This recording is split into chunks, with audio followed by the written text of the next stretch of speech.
வா வா வா வா.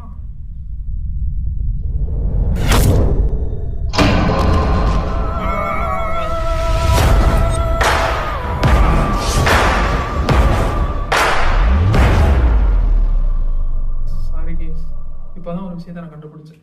இந்த மைக்கு, ஃபோனில் இருக்கிற மைக்கு தான், மைக்குடைய டிரான்ஸ்மிட்டர் தான் வந்து, சாரி ரிசீவர் தான் வந்து, மைக்குடைய ரிசீவர் தான் வந்து ப்ராப்ளம் கைஸ். அதை போட்டால் மட்டும்தான் நம்ம பையன் கொதிக்க ஆரம்பிச்சிடுறான். ஸோ இந்த கொஞ்சம் அட்ஜஸ்ட் பண்ணிக்கோங்க கைஸ்.